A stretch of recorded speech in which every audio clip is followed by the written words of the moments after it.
Well, as I mentioned at the beginning of the service, it's nice to be back after a couple weeks away. At the same time, I knew that the congregation was in good hands, so thank you to Rabbi Tony and to Tom and everybody else who held the fort down while I was away. So a couple weeks ago, the reason I was not here is because I was in San Diego for the annual meetings of the Society of Biblical Literature. The Society of Biblical Literature, and particularly the annual meetings, bring thousands, and I'm not joking, there's probably about 10,000 Bible scholars from all over the world who come together to discuss every possible thing related to the Bible. And it's interesting to hear like groundbreaking scholarship as people presenting like new ideas and things. And there are hundreds of different workshops. So any possible thing that you're interested in related to the Bible, you can go to, whether it's archaeology, whether it's Hebrew Bible, whether it's New Testament, whether it's Paul within Judaism, whether it's, Syriac, whether it's, like it's every possible thing. And sometimes it's fun to just sit in on just stuff that sounds interesting that you have you have no clue about, but it's fun to be there. And it's fun too to kind of hear how in the Messianic Jewish movement we've been talking about things that are only now starting to really make a difference. We've been talking about the New Testament from a Jewish context for a long time. And so it's fun to go to the panels and workshops on the Paul within Judaism, which is the newest perspective in academics for discussing, Pauline studies. And to hear some of the leading people, so like Amy Jill Levine, who we've been discussing. I actually had a great conversation with her, and maybe we'll have her here this summer in our congregation, or at least within the area. And many other, Mark Nanos, all the leading figures when we're talking about these areas of either Paul within Judaism or other things. On Friday of that weekend, I was asked to participate on a panel that I only hesitatingly accepted the invitation, and for the months leading up to it, I kept wanting to back out. But I also felt like an incredible responsibility that I had to participate. And the reason why I wasn't really excited is it was on the weaponization of Scripture in relation to the Middle East conflict.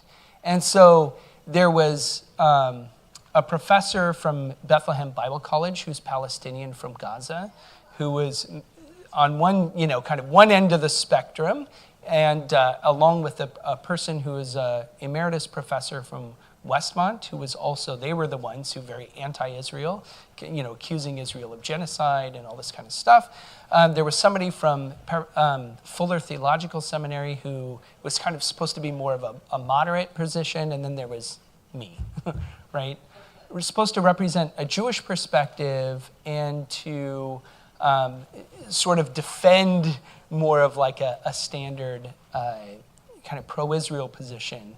And if you know me, that's a little weird, and many Jews like myself find ourselves in this weird place since October 7th, where prior to October 7th, we were very critical of some of Israeli policies, and especially the current government. But yet, since October 7th, we find ourselves on the defense, like having to defend Israel.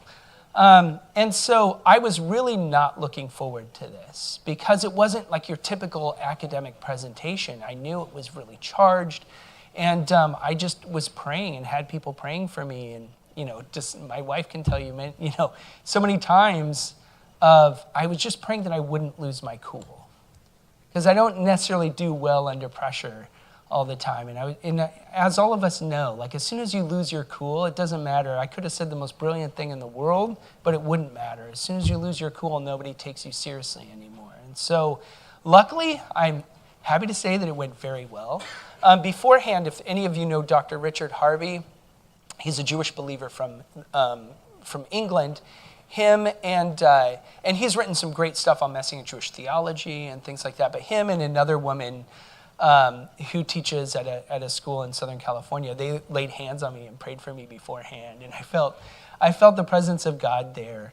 And also, one of the things that was really helpful, I didn't mean to go into all of this, but since I'm telling you, I might as well finish telling you. I think because I was really apprehensive. I really was only doing this because I felt a responsibility that there should be a Jewish voice involved in this conversation, and it shouldn't only be anti-Israel. And so that was why I did it. But the good thing is those of us who were on the panel went out to lunch on Friday afternoon right before our session. And it was really helpful, actually, to sit down with these people who, in many ways, I absolutely disagreed with. And I'd had, believe it or not, some very positive exchanges between myself and this professor who was Palestinian. But the challenge was there was actually a different guy. I knew that the guy representing a Palestinian perspective, he was going to be anti-Israel. I just knew it. And so I had less a problem with him because he was the one that I expected it from. The person I really was not looking forward to dialoguing with was this other person who was on the panel. And of course, the way God works, that's who I sat next to at lunch. And so even though we butted heads, it was in a way that we could really sort of wrestle. There was no way of reaching any sort of common ground on certain topics, but at the same time, we could respect one another. And the nice thing is, even though the panel itself was very emotionally charged and it was difficult in many ways, nobody hit below the belt, thank God. Nobody attacked people in either their faith or that you hold a position just because you have no compassion or anything like that. I think we realized that we were all trying to be thoughtful and really engage in this discussion, but at the same time we were approaching it from very, very different perspectives. And so, but that was on Friday, so the whole rest of the weekend, and I left early. I had to leave the conference ends on Tuesday night, but I left on Monday for traveling commitments for Thanksgiving. But anyway, it was really nice to then just participate in the rest of the weekend and see many of our mutual friends and colleagues within Messianic Jewish Scholars who also contribute. My buddy Jason Maraff actually was involved in some really important dialogues on Paul within Judaism. And so it was a really great time. If you ever get a chance, actually next year it's going to be in Boston. If you are like me and a total nerd about anything that relates to the Bible, you should check it out. It's really cool to be in a place where you're interacting with all the people you've read their books and heard their names, and they're the biggest mockers. But yet everybody's down to earth and it's fun. I explain SBL, the Society of Biblical Literature Conferences, it's like a kid in a candy shop. It's Disneyland for Bible nerds. It's pretty fun. So anyway, so that's why I wasn't here. And then we were also traveling last weekend as we had a big family gathering for Thanksgiving. And so it was nice to be away, but it's nice to be back. So this week we're obviously in Parashat Vayetze, discussing a passage that we often call Jacob's ladder. In this week's Torah portion, Jacob is fleeing from his brother Esav, who, if you remember, wants to kill him. And he stops at a certain place on his way, fleeing from his brother, and he spends the night. And after laying his head down on a rock and falling asleep, he had a dream. He couldn't have been that comfortable. I don't know about you, but sleeping on a rock does not, I'm okay with modern comforts, There's camping, but, my joke about, why Jews are not really big into camping. You want to know what the word in Hebrew is for a tent? Oh, hell. I'm not joking. Oh, hell is the word for tent. It's what we think about camping. After 40 years wandering in the desert, we'll take the Ritz-Carlton, thank you. That's close enough to camping. It's called a hotel. I actually do like to camp. Believe it or not, I'm making a joke. I do like to camp. But the older I get, the more I want to sleep on an air mattress or a cot. I don't want to sleep on the ground, and I definitely don't want a rock for a pillow. But Jacob, God bless you.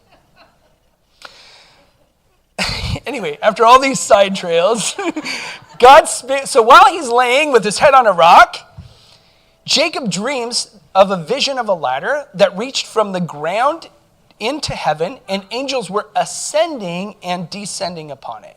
And God spoke to him and relayed this promise of giving the land of Israel to him and his descendants, that he would multiply Jacob's offspring, and that through his descendants, all the people on the earth would be blessed. Then God concluded by reassuring Jacob that he would not abandon him, for he had made a promise to him. In verse 11, there's a real powerful verse that there's a lot of different discussion in rabbinic texts on. And in fact, I was listening to a great podcast on this verse yesterday. But in verse 11, it says, Vayifga b'makom vayelen sham kiva hashemesh. And he, meaning Jacob, encountered the place, and he spent the night there because the sun had set. Vayikach ba'avanei hamakom vayasim roshotav. And he took one of the stones of the place and put it under his head. Vayishkav b'makom hahu. And he laid down in that place. The 15th century Spanish commentator Abravanel notes that verse 11 uses the word makom 3 different times. Why 3 times in just one verse? Isn't this a little repetitious to say the place, the place, the place 3 times? So what's going on here? Why this repetition? Well, according to Rabbi Ismar Shorsh, the former chancellor of the Jewish Theological Seminary, the Torah is not guilty of laziness here. Rather, the repetition suggests attention. On the surface, the Torah conveys the unplanned nature of Jacob stopping for the night. The anonymity of the place reinforces the impression of happenstance. Yet the site is hardly unimportant. Otherwise, why draw attention to it so incessantly? So what's going on here is that the Torah repeats the word makom 3 times to emphasize not only the actual geographic place, but to point out that God brought Jacob to this place of tension. That God is here, and in the midst of this tension that Jacob is experiencing and fleeing from, he encounters God. And I think that what is powerful, and this is related to not only the rabbinic commentaries on this verse, but this podcast that I was listening to yesterday, is the wordplay between makom, which literally means a place. Remember, because part of this promise is to give him the land to him and his descendants. But also in rabbinic Hebrew, we use the word makom for God, right? And when we come for example, mourners, we say, Hamakom yenachem etchem b'toch sha'arei avalet Zion v'Yerushalayim. May the place, the one, whose presence, may God bless you among those who mourn in Zion and Jerusalem. And there are many other places in our prayers where we refer to God as Hamakom, the place, because it's the place where we meet God, right? That is why, interestingly, there is another way to translate this phrase, Vayifga b'makom. As I just mentioned, in rabbinic Hebrew, the common noun makom for place is often used as a proper noun for God. Hence the phrase Vayifga b'makom, the opening words of that verse, can come to mean midrashically that Jacob encountered God, or basically turned to God in prayer. Right? That not only does he encounter this place where he spends the night, but he encounters God there. As Jacob is fleeing for his life from his brother Esau, he is caught in a place of tension, wrestling with God, himself, and the world in which he lives. And it was in this place of uncertainty where Jacob encountered God, which is why the text can also be read, Vayifga b'makom, and Jacob encountered God. We then continue in the next verse, in verse 12. V'yachalom v'hinei sulam yimutzav arza. And he dreamed and beheld a ladder that was set on earth. V'rosho magia hashemayma. And the top of it reached up into the heavens. V'hinei malachei Elohim olim v'yordim bo. And the angels of God were going up and coming down, ascending and descending upon it. Throughout Jewish history, commentators have argued over the exact meaning of Jacob's vision. What does it mean? Interestingly, the vagueness of the Hebrew does not help. In my opinion, there are 2 ways to understand this phrase. Malachei Elohim, the angels of God, olim, this is a word like the word aleh or aliyah, go up, v'yored, v'yordim, and they go down, bo, on it. In the first way of reading this passage, Jacob represents the medium by which God's blessings are imparted into the world, and then later through his descendants. This story of Sulam Yaakov, of Jacob's ladder, is a reminder of God's direct interaction in the affairs of humanity. We ask ourselves, why do the angels, and believe it or not, the rabbis want to know every little, why does it say this instead of this, and why does it do that instead of that, and right? So the rabbis said, why does it say the angels go up and then they come down? If he had a vision of angels, wouldn't it make sense that they would be coming down to him? And then when they're done giving the message, that then they would go up? So why is it the opposite?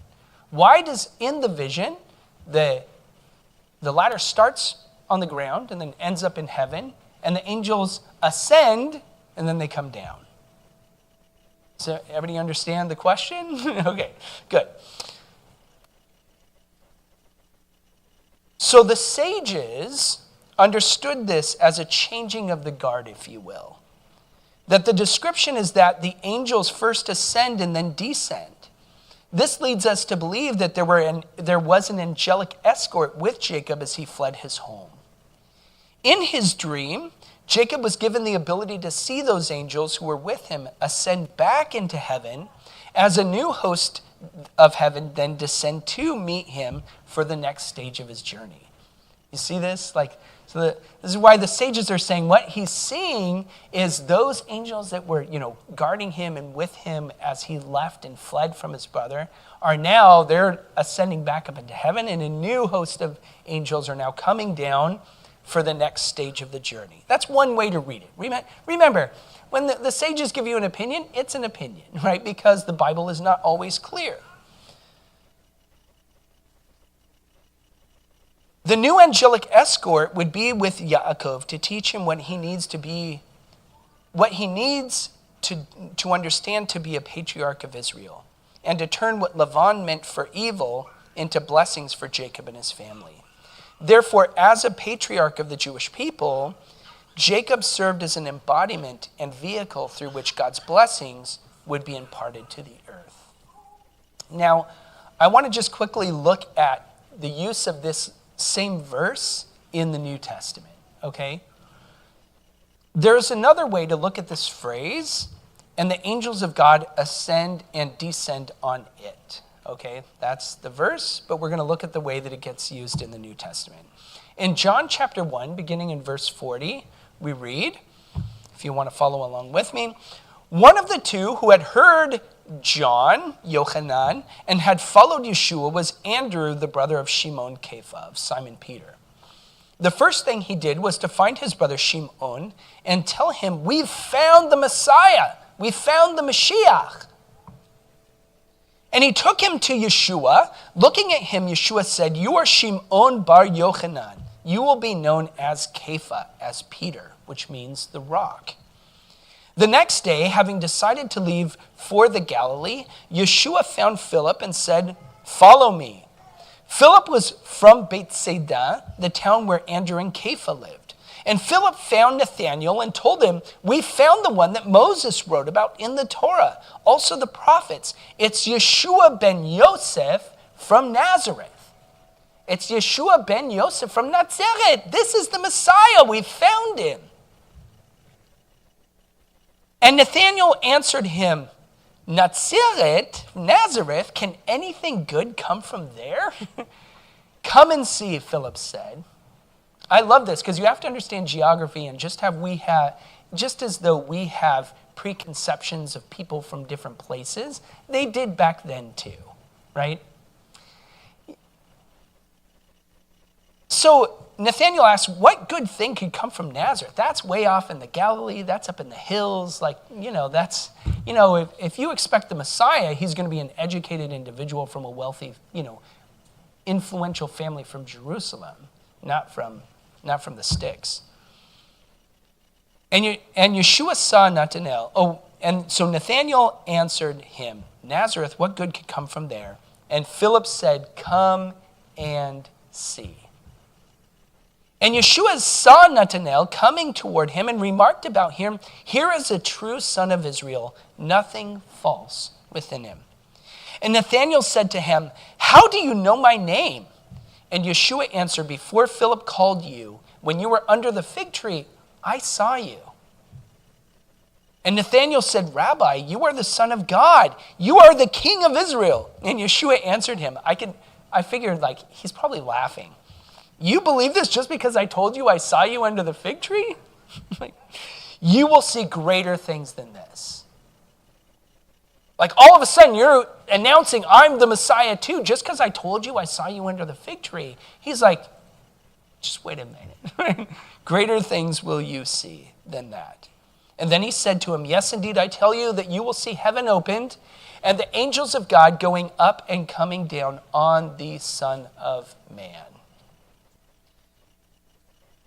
He quotes directly and alludes to our Torah portion.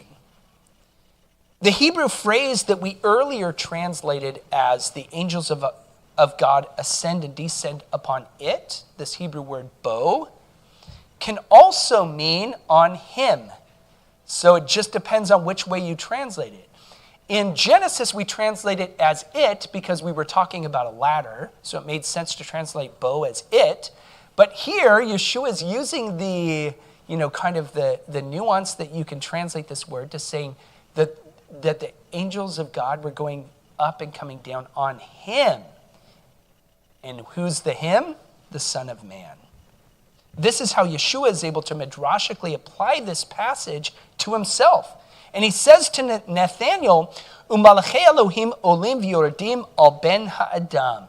Yes, indeed, I tell you that you will see heaven opened up and the angels of God ascending and descending on the Son of Man. He's just doing a wordplay on the Hebrew word bo. In this passage, Yeshua clarifies that he is now the embodiment and the vehicle of God's work in the earth, and that ultimately through him is access to the heavenly realms. Jacob encountered God in a place of tension and uncertainty.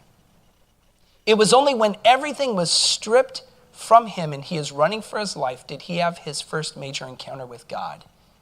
And it was in a very specific place. Somehow in the uncertainty, we are able to find certainty in a physical place and in God. In many ways, that's kind of what's going on with Philip, right? And Yeshua, that there's this uncertainty. Could you possibly really be the Messiah? And what does he do? He has an encounter with Yeshua that changes his life. As Rabbi Itzmar Shorsh comments, it is in those places of tension where God is often most accessible. He writes, it is not the holiness of our setting, but the sincerity of our seeking that determines our ability to hear God's voice.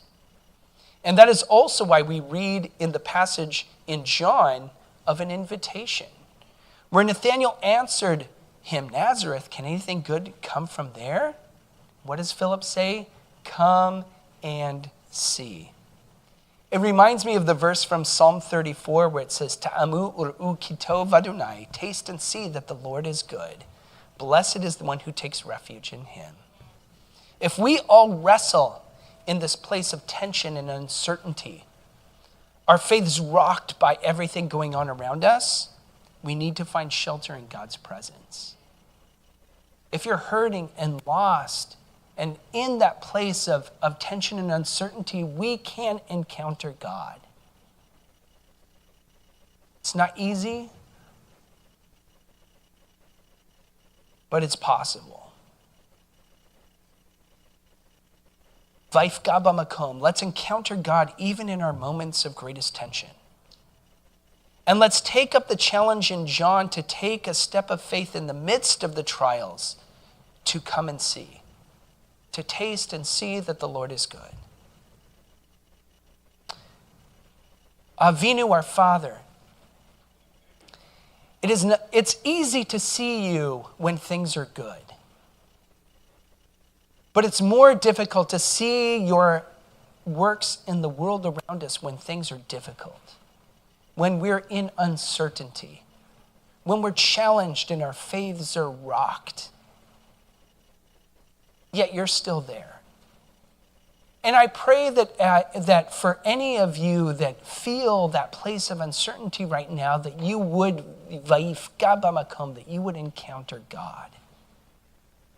That I pray that you would meet us where we are, Lord, as a community, as a congregation, as individuals, Lord, that you would encounter us. And I pray that we would be expectant of that encounter.